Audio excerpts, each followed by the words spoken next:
Nós estamos aqui com o doutor Ariel Cardoso, advogado criminalista, né? De Santa Maria, doutora, sua banca? Sim, Santa sou Maria. advogado criminalista da cidade de Santa Maria. Peguei estrada hoje para vir aqui e estar conversando com vocês. E a gente tinha convidado ele, já tinha agendado também outra data, infelizmente não deu, e hoje fechou, então nós estamos aqui recebendo o doutor Ariel Cardoso. A gente vai falar sobre, o doutor Ariel é da defesa de um caso sobre cárcere privado de quase 8 anos de uma mulher que aconteceu agora bem pouco tempo atrás aqui em Livramento, foi divulgado, vocês vão lembrar, e o doutor Ariel inclusive vai explicar, e naquele então a gente tentou também ouvir a defesa, não foi possível naquele momento, né? Mas a gente continuou para que a gente pudesse dar direito a que a defesa se manifestasse também. E hoje nós vamos ouvir o doutor Ariel Cardoso então a respeito desse caso. Claro, eu agradeço muito o convite de vocês, e o principal é muito importante ter o acesso à mídia, principalmente quando a notícia não é tão interessante do ponto de vista social. Esse processo é um processo muito rumoroso. Em 6 de janeiro, a polícia, em tese, invadiu uma residência e encontrou uma pessoa, uma mulher e 2 filhos em cárcere privado há 8 anos. O meu cliente ele foi preso, ele permaneceu preso por 3 meses, foi ameaçado dentro do presídio por ter relações, ser pai de um policial militar, precisou ser isolado. Passou talvez um dos piores momentos da vida dele. E desde o início do processo, eu assumi esse processo quando houve a denúncia, 1 mês depois da prisão em 6 de janeiro. A gente começou a trabalhar demonstrando que a denúncia do Ministério Público ela era equivocada. Nunca houve cárcere privado. Na verdade, o que houve era uma tentativa de usar a Lei Maria da Penha, que é um instituto jurídico interessante, muito importante e que protege muitas pessoas, para fins patrimoniais. E então se começou uma conversa, e isso eu não tenho nenhum problema em contar, e a gente, quando é advogado criminalista, a gente não pode ter medo, inclusive do que pode acontecer conosco. Hoje eu respondo um processo ético-disciplinar na OAB porque eu denunciei uma extorsão que estava acontecendo nesse processo. Alguns advogados entraram em contato com o meu cliente, com os advogados que representavam o meu cliente, e passaram a exigir uma boa quantia de dinheiro, uma quantia vultuosa, em troca de retirada da Lei Maria do registro de ocorrência da Lei Maria da Penha. É equivocado por vários pontos. O principal, Lei Maria da Penha, a gente não pode retirar a queixa assim. Mas o principal é que só uma extorsão. Quando a gente chega para alguém e diz assim, olha, eu vou tirar o processo de Maria da Penha se tu me der 1,5 milhão e eu não sinto mais medo de ti, e eu vou dizer que tudo que eu falei antes era mentira.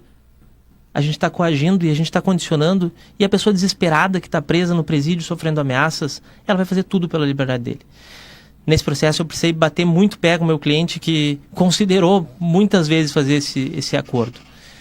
E a gente trabalhou, até que em dado momento a juíza entendeu que não existia risco para a mulher e que inclusive talvez esse crime não tenha ocorrido. E é isso que a gente trabalha desde o início do processo, que nunca houve cárcere privado.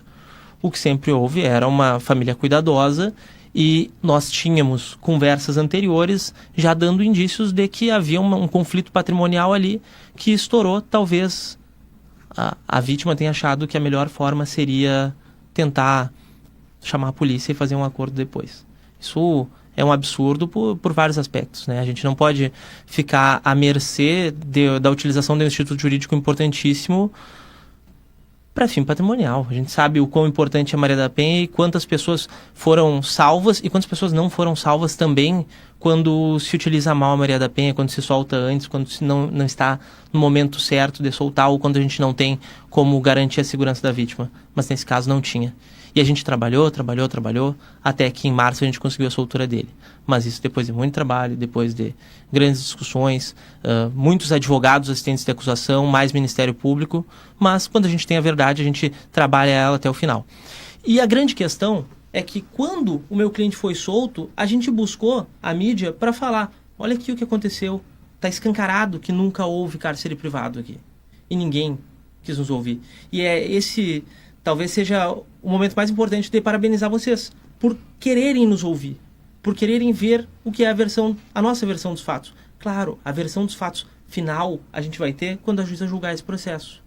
Mas a gente tem uma convicção muito grande, a gente não sabe o que sai da cabeça de um juiz, a gente não tem bola de cristal, mas a gente sabe, com base nas provas que existem no processo, que não existiu cárcere privado. E isso vai restar em uma absolvição. Possivelmente, talvez, sem recurso do Ministério Público, mas isso só o tempo vai dizer. É isso que a gente trabalha e é isso que nos faz estar aqui hoje, inclusive porque quando vocês veicularam essa notícia, vocês fizeram muito bem, não deram o nome de quem seria o meu cliente. Mas nos comentários as pessoas começaram a colocar fotos dele. Fotos, identificar onde morava, qual era o comércio dele. E isso representou uma baixa enorme no faturamento da empresa dele. E é uma mancha na reputação de uma pessoa que até então era um empresário da cidade que gostava de ajudar, que estava sempre trabalhando, vivia muito mais para o trabalho, porque vem de uma origem humilde. Essa pessoa passa a ser odiada na cidade e passa a ter uma pecha de talvez um homem machista, um homem que prende mulheres, que bate, que faz e acontece.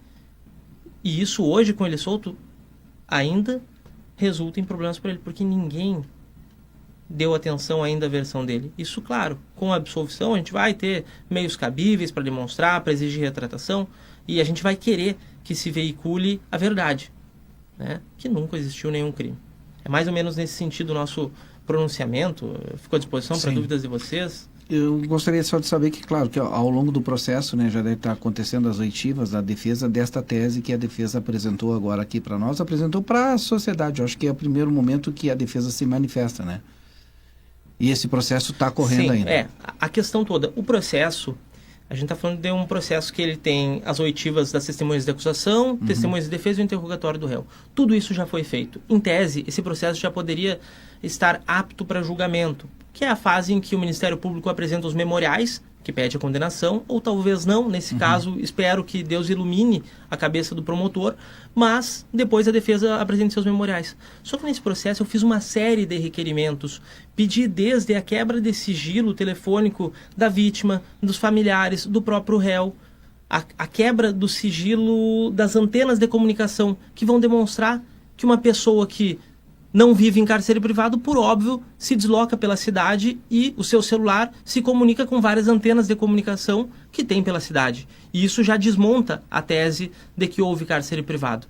Isso foram requerimentos que foram feitos e, infelizmente, demoram muito para serem cumpridos pelas agências de telefonia. E é por isso que o processo não está sentenciado até hoje. Perfeito.